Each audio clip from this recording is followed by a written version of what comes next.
الرجيم بسم الله الرحمن الرحيم.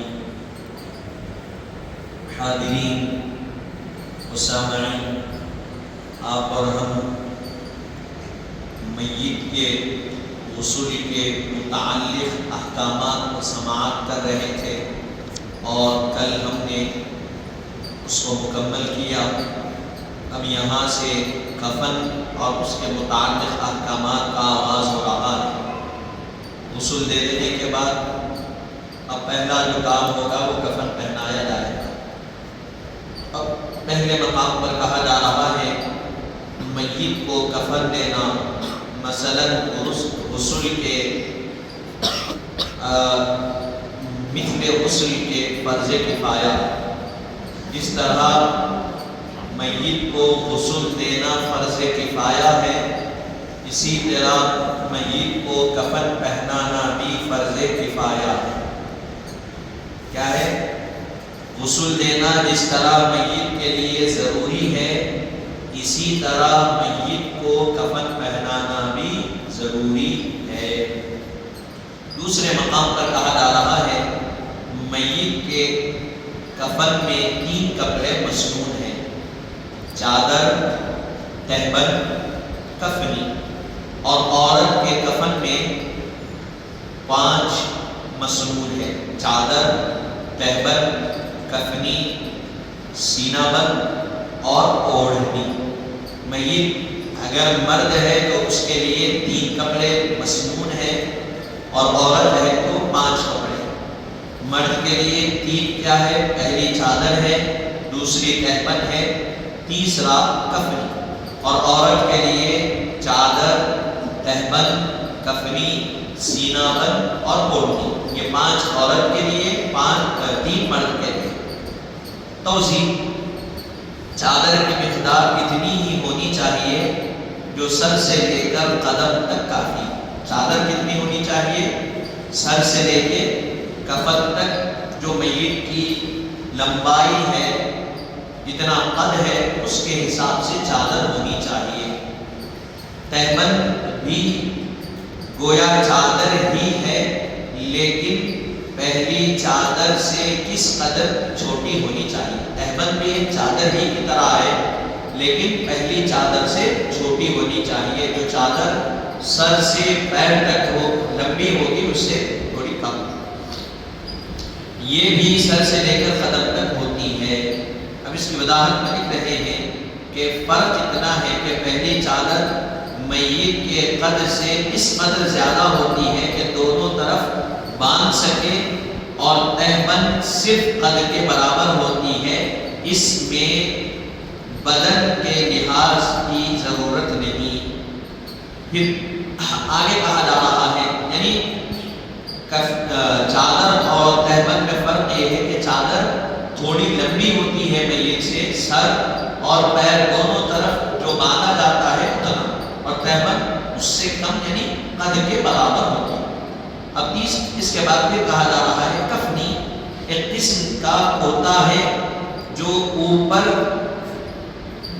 اوپر سے نیچے تک، اوپر نیچے دونوں طرف گردن سے لے کر پیروں تک ہوتا ہے، مگر اس میں آستین اور یہ جو گلا ہوتا ہے وہ نہیں ہوتا. کفنی کس کو کہتے ہیں؟ کفنی ایک قسم کا کرتا ہوتا. آپ جانتے ہیں جب کفن پہنایا جاتا ہے تو ایک کپڑے کو تھوڑا سا کاٹ کر سر اس میں سے داخل کر دیا جاتا ہے، پیچھے کی طرف ایک کپڑا اور اوپر سینے کی طرف، اسی کو کفنی کہا جاتا ہے. وہ کہاں تک ہوتا ہے؟ دونوں پیروں تک ہوتا ہے، یعنی نیچے کم رکھتے ہیں اور جو رواج ہے وہ صحیح نہیں.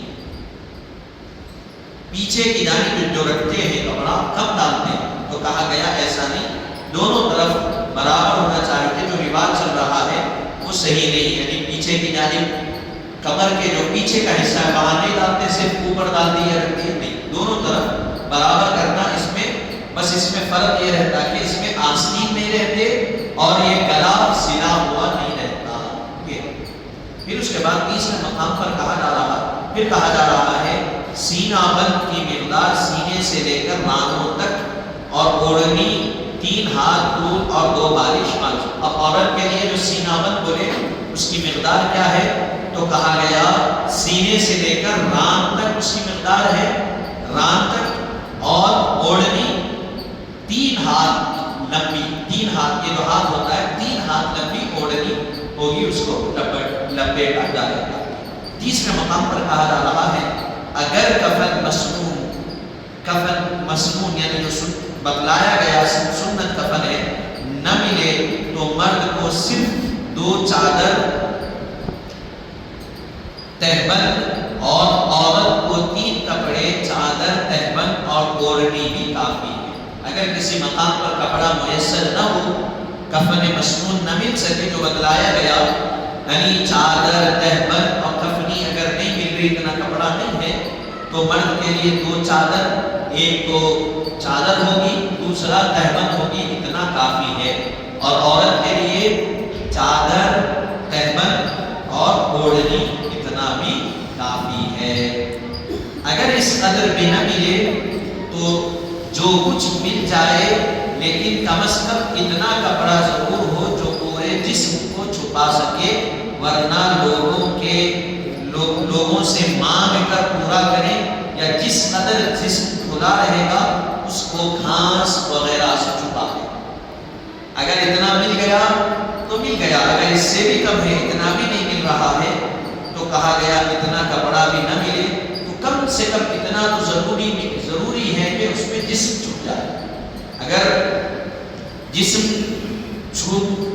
اتنا کپڑا میسر نہیں ہے کہ جس سے جسم بھی چھپایا نہیں جا سک رہا، تو کہا گیا لوگوں سے مانگے، لوگوں سے پوچھے، اگر کسی کے پاس میسر آ جائے، کپڑا مل جائے تو مانگ کر کپڑا پورے جسم کو ڈھانکے، اگر نہیں مل رہا تو کم سے کم گھاس وغیرہ کو ڈال کر جسم کو چھپایا جائے۔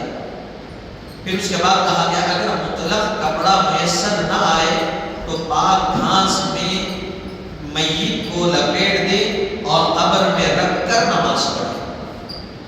اگر کپڑا ہی میسر نہیں ہے کسی مقام پر، کسی جگہ پر، تو کیا کرنا چاہیے؟ پاک گھاس، صاف گھاس ہوتی ہے، اس میں میت کو لپیٹ دے، غسل دے دیے، گھاس میں میت کو لپیٹ دیے، قبر میں رکھ کے نماز جنازہ پڑھنا، قبر میں رکھ کر نماز جنازہ پڑھنا چاہیے، اس لیے کہ وہ گھاس ہے، ہٹ سکتی، کچھ بھی ہو سکتا، مرد ہو یا عورت، ہر ایک کے صدر کا اور حیا کا، جسم کا خیال لحاظ رکھنا چاہیے۔ اسی لیے غسل میں بھی کیا کہا گیا؟ غسل دیتے وقت اتنے ہی افراد قریب ہو جو زندگی میں قریب رہتے تھے میت کے، یعنی باپ ہے تو بچے، قریبی لوگ، تاکہ اس کے حیا کا لحاظ رکھ سکے۔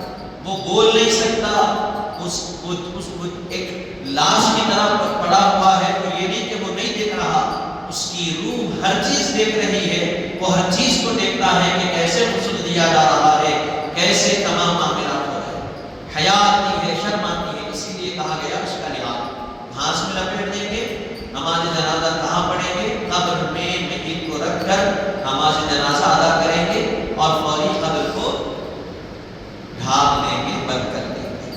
پھر اس کے بعد چوتھے مقام پر کہا گیا قدرت ہونے پر مرد کو 3 اور عورت کو 5 کپڑوں سے کم نہیں دینا چاہیے، اور اس میں زیادتی بھی جائز ہے۔ اگر قدرت ہے، کپڑا میسر ہے، تو مرد کو 3 کپڑے، عورت کو 5 کپڑے دینا چاہیے، اس سے کم نہیں دے سکتے، اور اس سے زیادہ بھی دینا ناجائز ہے، زیادہ بھی نہیں دے سکتے، کم بھی نہیں دینا، زیادہ بھی نہیں۔ جو شریعت آپ کو لمٹ بتائی، جو حد بتائی، اس حدود میں رہ کر کام کرنے میں آپ کے، میرے، سب کے بھی بھلائی۔ پھر 5 مقام پر کہا جا رہا ہے چھوٹے بچے کو 1 یا 2 کپڑے میں بھی کفنا دے تو جائز ہے، لیکن بہتر یہ ہے کہ پورا کفن ہو۔ چھوٹا بچہ ہے، اس کو 2 کپڑوں میں بھی دفنا دیا جا سکتا ہے، لیکن اس کے لیے بھی بہتر یہ ہے کہ جس طرح کفن کا طریقہ بتلایا گیا ہے اسی طریقے پر عمل کرتے ہوئے اس کو کفن پہنا کر دفنایا جائے، یہ بہتر ہے۔ نمبر 6 پر کہا جا رہا ہے جو بچہ مرا ہوا پیدا ہو یا حمل گر جائے تو اس کو ایک پاک کپڑے میں لپیٹ دینا کافی اگر کوئی بچہ مرا ہوا پیدا ہوا یا حمل ساقط ہو گیا، بچہ پیدا ہو گیا مرا ہوا کسی بھی حالت میں، تو کہا گیا بچہ پیدا ہو کے مر گیا تو اس کو غسل دینا بھی ضروری ہے، اس کو کفن دینا بھی ضروری ہے، نماز بھی پڑھے۔ اور اسی طرح بچہ مرا ہوا ہی پیدا ہوا تو اب اس کو نہ غسل کی ضرورت ہے نہ کفن کی، لیکن کہا گیا اگر اس کو بھی غسل دے دیا جائے تو بہتر ہے، اور کفن مصنون اگر پہنا ہے یہ بہتر ہے، نہیں تو ایک پاک کپڑے میں لپیٹ کر بھی اس کو دفن کیا جا سکتا۔ ساتھ میں مقام پر کہا جا رہا ہے شہید کو کفن دینے کی ضرورت نہیں ہے، جو شہید ہوتا ہے نہ اس کو غسل دینا ہے، نہ اس کے جسم سے خون دور کرنا ہے، نہ اس کے کپڑے بدلنا ہے، اسی طرح اس کو کفن کی بھی ضرورت نہیں، بلکہ پہنے ہوئے خون آلود کپڑے ہی میں دفن کر دینا چاہیے۔ جو میت شہید ہے، شہید کی جو میت ہوگی، جو جسم ہوگا، اس کو اسی حالت میں دفن کرنا بہتر ہے۔ البتہ اگر گم ہو یعنی تک ملا کر دے اور جو ظاہر ہو نکال دے، نیز وہ چیزیں جو ازقم کفن نہ ہو اتار لیے جائے، مثلا ہتھیار وغیرہ۔ اب مثال کے طور پہ اللہ کی راہ میں جنگ کرتے ہوئے کوئی شہید ہو گئے، اب زرا ہوتی ہے اور ہتھیار ہوتے ہیں، وہ تمام معاملات ہوتے ہیں، تو اس کو اتار جو لباس ہے وہ لباس میں دفن کر دیں گے۔ 8 مقام پر کہا جا رہا ہے کفن انہی کپڑوں کا ہونا چاہیے جن کا پہننا حالت زندگی میں جائز ہے۔ حالت زندگی میں جن کپڑوں کا پہننا جائز ہے اسی کپڑے کا کفن ہونا چاہیے۔ بس مرد کے لیے خاص ریشمی یا کسی وزن دار یعنی ایسا ریشمی کپڑا، خالص ریشمی کپڑا یا قسم یا زعفرانی رنگ کے کپڑوں کا کفن درست نہیں۔ البتہ عورت کو دیا جا سکتا ہے، لیکن سب کے لیے سفید کفن افضل ہے۔ مرد کے لیے ریشمی کپڑے میں کفن دینے خالص تو نہیں دے سکتے، یا زعفرانی کلر یا پھر کسی اور کلر کے کپڑوں میں کفن دینے تو درست نہیں ہے ایسا کرنا۔ اگر کر دیے تو ہو جاتا، لیکن درست نہیں ہے۔ البتہ عورت کو خالص ریشمی کپڑا یا کسی اور کپڑے میں بھی دیا جا سکتا ہے، لیکن دونوں کے لیے بہتر یہ ہے کہ خالص سفید کلر کے کپڑے میں کفن پہنایا جائے، یہ دونوں کے لیے بہتر ہے۔ جو شریعت قاعدہ بتلائی اس کے تحت چلنے میں فائدہ ہے۔ اب اس کے خلاف کرنے میں بعض چیزیں ایسی آپ کر سکتے، اس سے کوئی ممانعت نہیں ہے، لیکن جو شریعت بتلائی وہ کر لینے میں فائدہ ہے۔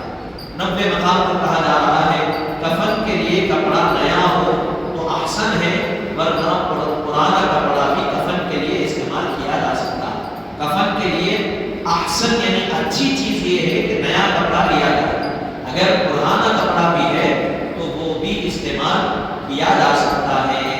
اور یہاں یہ بھی کہ بعض لوگ کفن کا کپڑا عمرے کے لیے جب جا رہے ہیں، حج کے لیے جا کے زمزم میں بھگا کے لا دیتے، آسمان کعبہ میں بھی جا کے لاتے، مدینے میں رکھ کے لاتے، ایسا بھی کر سکتے، باعث سعادت کے لیے لوگ کرتے ہیں، ایسا کیا۔ اب یہاں کفن میں نہیں دھو سکتے، اتنا کفن کو یہاں تو زمزم میں نہیں دھو سکتے، اتنا تو زمزم یہاں میسر میں پینے کے لیے مل جائے تو کافی، وہاں بہت ہوتا ہے زمزم، وہاں استعمال ایسا کرتے ہیں تو ایسا بھی کیا جا سکتا ہے۔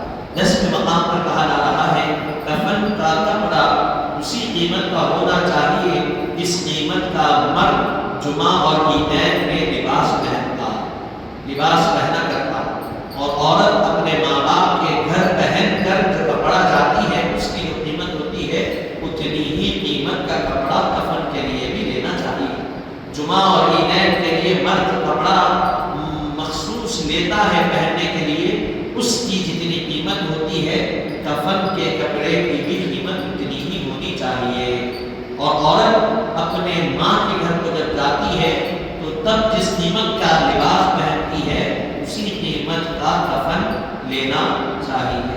حاضرین محترم، کفن کے متعلق ہم سماعت کر رہے ہیں، اب اس میں 17 چیزیں بتلائی گئی ہیں، اس میں سے ہم 10 باتوں کو سن چکے ہیں۔